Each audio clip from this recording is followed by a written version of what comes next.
Cavalleria Rusticana, Rustic Chivalry by Pietro Mascagni. It's an Italian verismo opera, which means big singing, big orchestra, big emotions, but an opera about regular people, as in no gods, no mythology, no royals, and no aristocracy. Meet our 5 regular people. There's Turiddu. He's a soldier who's just returned from service. His mamma, Lucia, she owns a wine shop in the village. There's Lola, Turiddu's fiancé. Alfio, he's a villager, and Santuzza, she's another villager.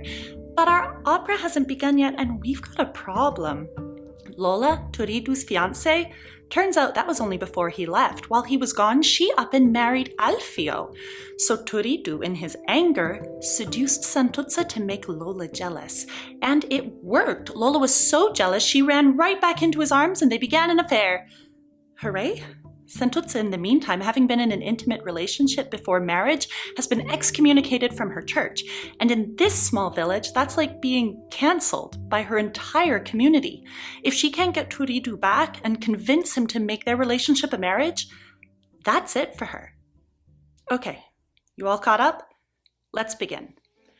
The story takes place in a little Sicilian village square. There's the village church to one side, there's Mamma Lucia's wine shop, and it's Easter, a very special day for these Sicilian villagers. So everyone is making their way over for the Easter service.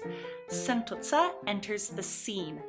Understandably, a bit frazzled from all that stuff we just talked about. She approaches Lucia and they begin to talk.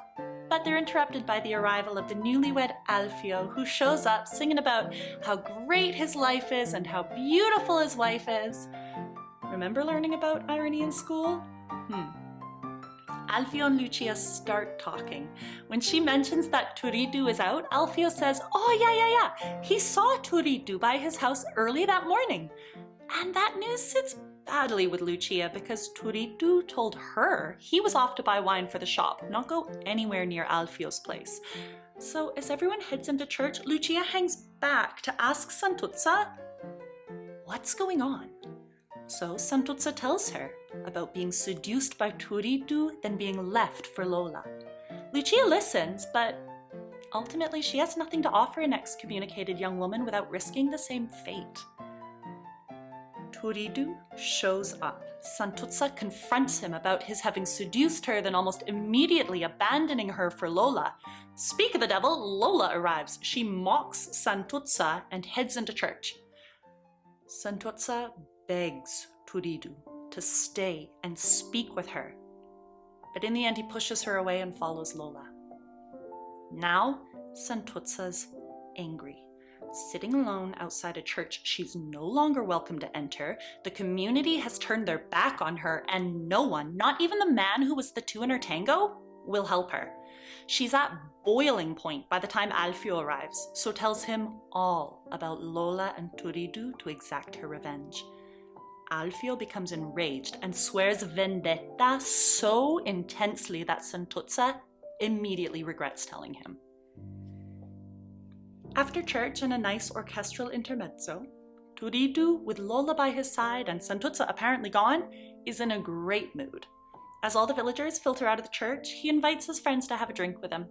Alfio refuses Turiddu's offer of a drink though, and suddenly everyone is aware of the mega tension between the ex-fiancé / current lover and the suddenly up to speed husband. Alfio challenges Turiddu to a duel, the only acceptable way in this town to settle a fight and repair one's honor. Remember? Rustic chivalry? Here we are. Turiddu embraces Alfio and bites his ear so hard he draws blood, which is Sicilian for, I accept the duel, and it will be to the death. Before leaving, Turiddu, in a moment of conscience, asks his mother to take care of Santuzza if he doesn't return. Lucia, after that unsettling conversation, is left to cry and pace as he runs out the door. The villagers begin to gather as sounds of the duel being organized are heard in the distance. Santuzza faints and Lucia collapses into the arms of the other women as the duel's result is called out. Turiddu is dead.